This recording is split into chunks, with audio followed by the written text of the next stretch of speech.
In 1980, the heart of Europe lies hidden from the rest of the world behind a veil of deadly radiation. For a very small team, compared to what some other ones are like out there, it is definitely good. The atmosphere, again, there's like a few little things here and there. So I'd probably say with all that, I'm going to give it probably, I'm going to say...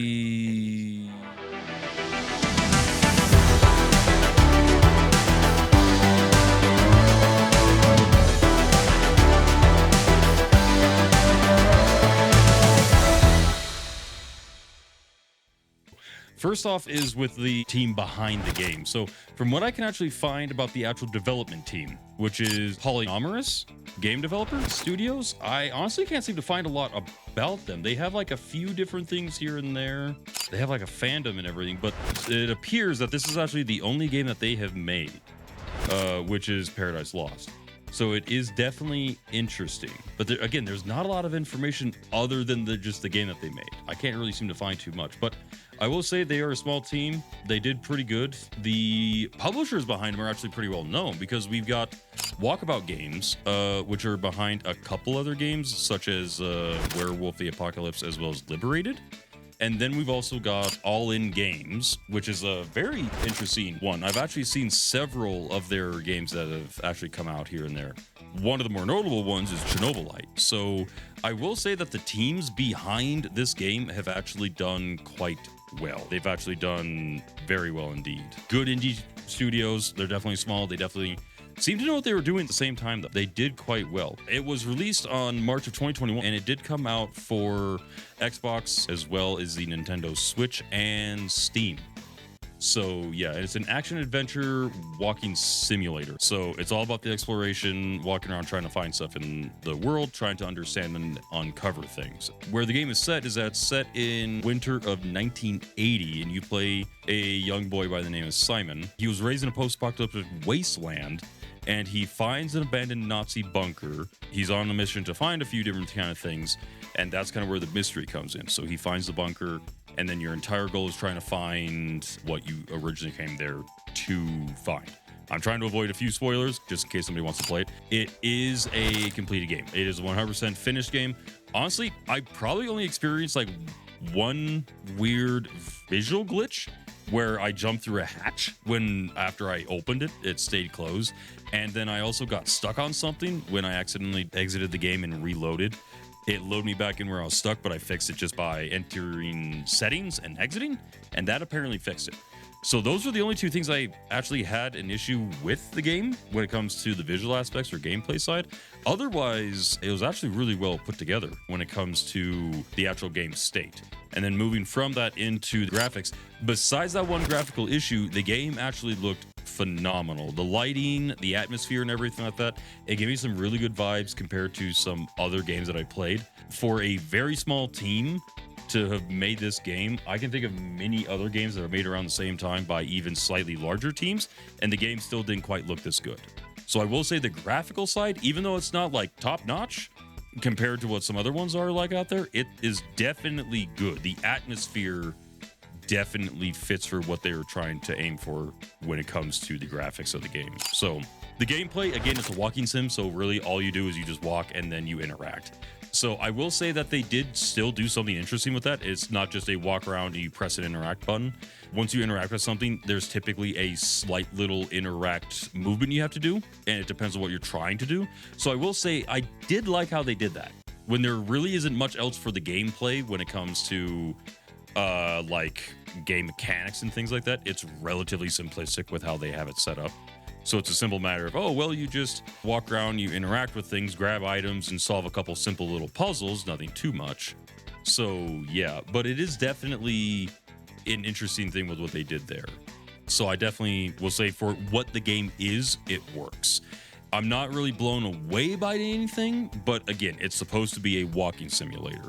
It's supposed to be just you walk around the environment and explore it essentially to find information and uncover more of what's going on. We actually played a similar game to that not that long ago, which was Fort Solace. The exact same thing. It was a walking simulator. There's no combat or anything else.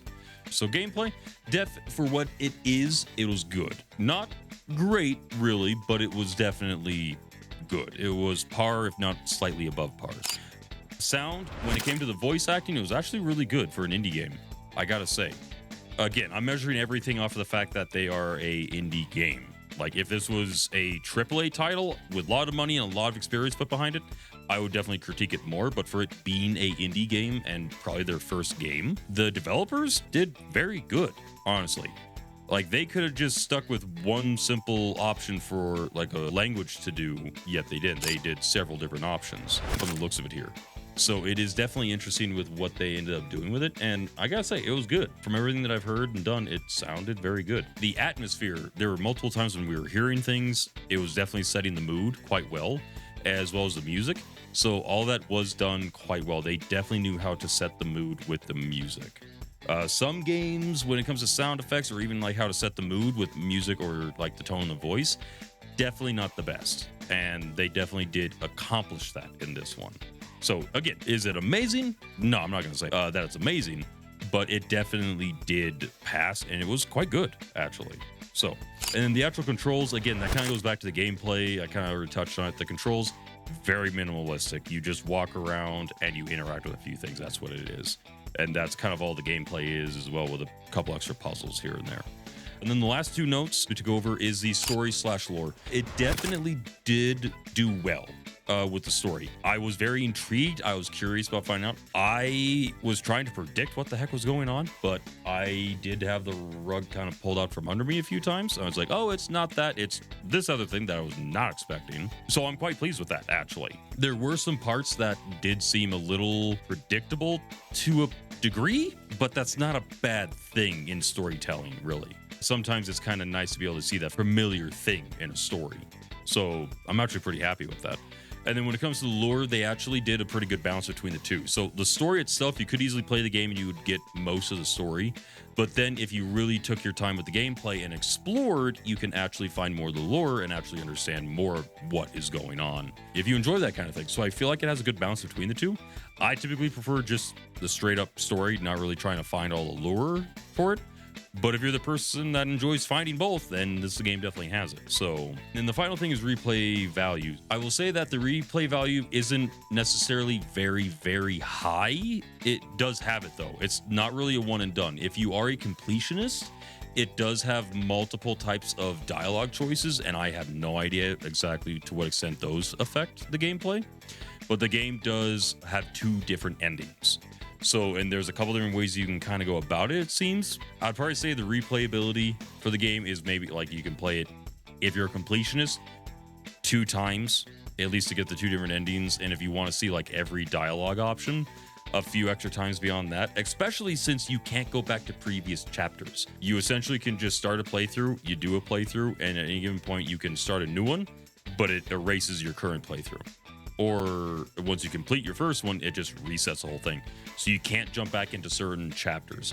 But that's also not a bad thing. I think that's actually a good choice for them because the game definitely wasn't very long. It took me about 4 hours to play. But if you're like speeding it, it would probably take somebody like 3.5 hours. And then if you want to complete every little thing, it would probably take upwards of like 5 to 6, probably somewhere in there, depending. The replay value, it's there. There is a replay value in its own way, but it definitely wouldn't last for very long. Like, you play it a few times and you're good. But I would say that for the price what it is, I mean, if you picked it up for the discount or something like that for like $3 or something, you could definitely get quite a bit of hours out of it if you want to try to dig deep into the game. I would probably say on a final rating for the game, I will definitely say like I wasn't blown away, and the pacing for me personally was a little slow, but again, that's how the game was designed, so that's not a bad thing. That's just my preference. So I'd probably say that I'd give the game, all the things considered, like the game state, graphics was really good, game state's good. For what the game is, the controls and the gameplay were acceptable. Same thing with sound. The story was pretty good because it kept me guessing. So I'd probably say with all that, I'm gonna give it probably, I'm gonna say 7 out of 10 bars. And a lot of that is because of the graphics, the state of the game, the gameplay, and the story. The controls, sound, and replay value, obviously, for this kind of game, it's not very high up there. But for what they did, it is very good. Again, there's like a few little things here and there when it came to the graphics. A little bit on the sound side. A few things just seemed a little off. Not quite ironed out. Pardon the pun. But otherwise, it was very good. So I definitely enjoyed it. So 7 out of 10 for me. I would definitely recommend it. And I would probably try to play it again at some point. It's going to go on the back burner to play through again to get the other ending and see how that all goes at some point. But yeah, there you go. That is my review of the game. And for all of you who are watching over on YouTube, I do appreciate everything very much. If anybody over there on YouTube would very much like to suggest any games at all, please just pop it down in the comments and everything. I check that every single day. So if you have any recommendations for a game you want to see me review, by all means, please do so. Don't hesitate to drop it down there. And if it's already on the list, I'll let you know. If it's not, I'll probably add it and let you know. So be sure to drop those recommendations.